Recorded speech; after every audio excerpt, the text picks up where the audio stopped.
What you're looking at right here is both a primary and a secondary battery management system, and I'm going to explain essentially why the secondary battery management system is something that I include in all of my builds. So the first thing that I want to talk about is the primary battery management system. That is going to connect to your phone over Bluetooth, and it gives you full control of the battery. You can turn it on, you can turn it off, you can see the temperature within the battery at multiple locations. You can see how much power you're using. For example, we're using 26 watts, which is the amount of power being used by the inverter when it's in idle, which represents about 1% of its power. And this is a really fantastic way to use the system. And in the event that the system overheats, it'll automatically shut it down, and when it cools back down again, it'll automatically turn itself back on again. But instead of talking about that, why don't I just show you here.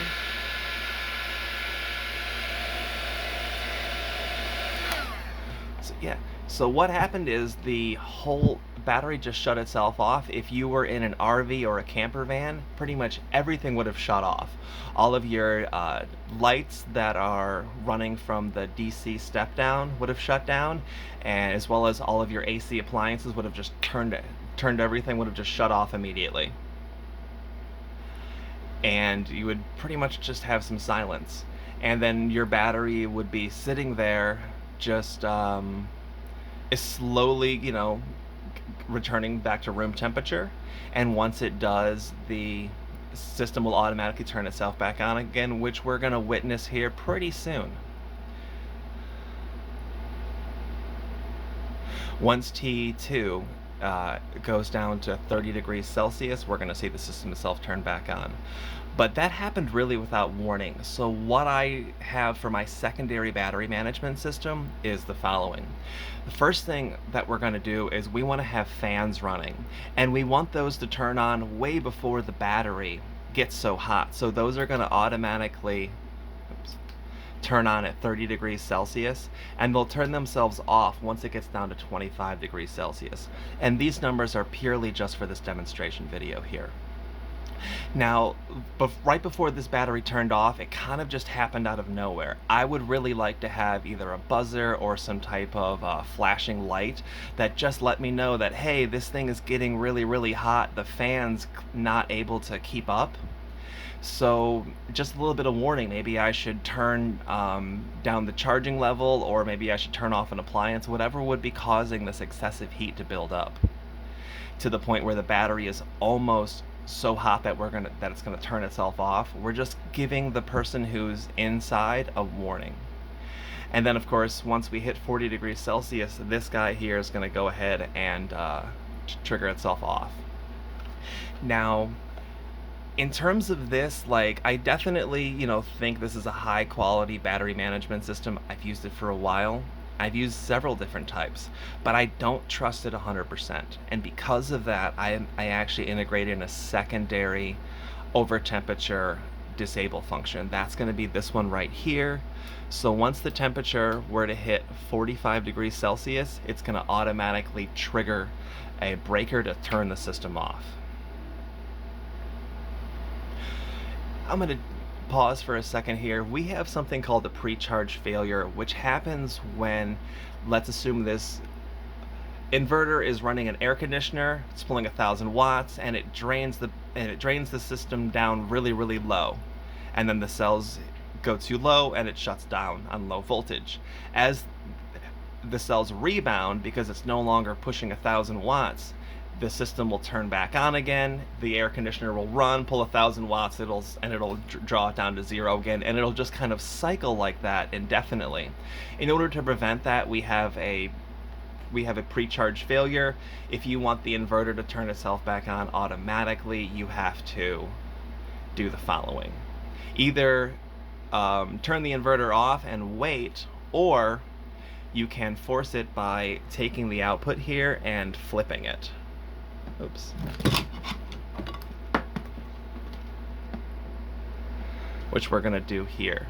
So we see that the current is currently 0 and 0 watts.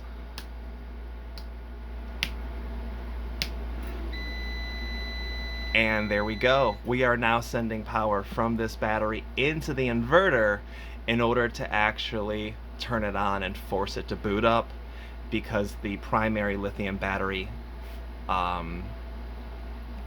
management system disabled it. So now we're bypassing that. And now we can just go through and flip it back over, and we are back to normal again.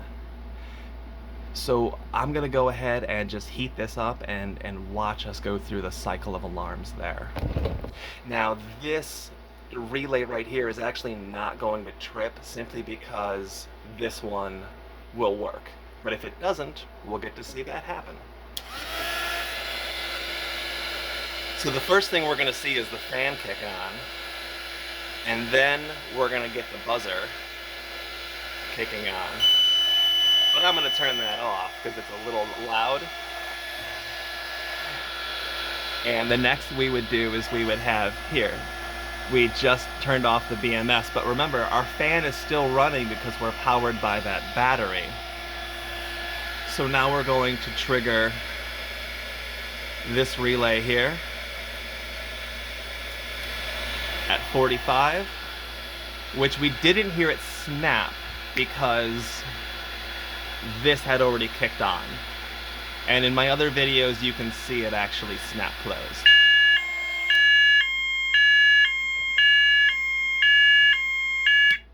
And now we've actually hit 50 degrees. This would be set to the maximum temperature of your batteries, which in this particular pack is 100, I'll go with the lower of the two numbers because there's a charge and a discharge number. I'd say 136 degrees Fahrenheit.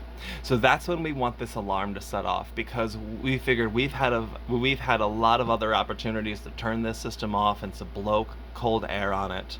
And additionally, in the event that this fan were to actually stop blowing air on the battery, you're going to get the following alarm.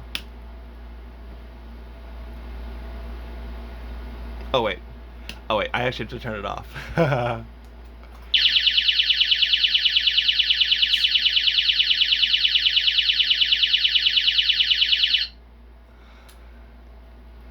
So, because it's so critically important that we have this security equipment running in the event that this additional secondary battery management and safety system is no longer powered, we actually have an alarm that lets you know that it's not running correctly. And that's what that is right there. So again, we have the pre-charge failure, and it should automatically correct itself, which I want to see it do in the video. Because we've already shown why we could use this thing to actually send power to the inverter.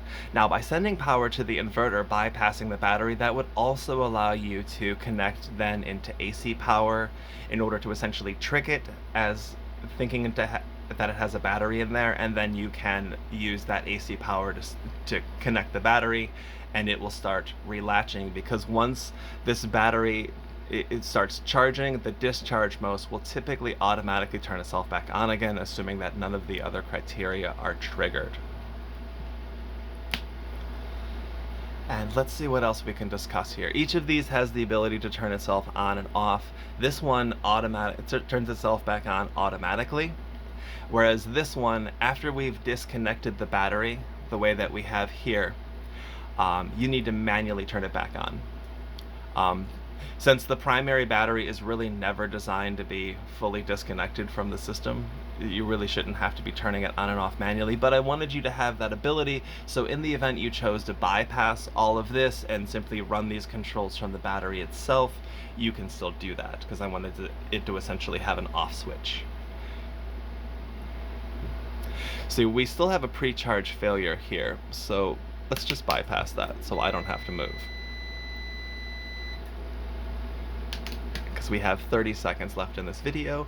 You see we are now pulling 7 watts, and this guy turned on, and we're now going to pull, oh wow, 50 watts, which is the maximum charge rate sending power into that battery.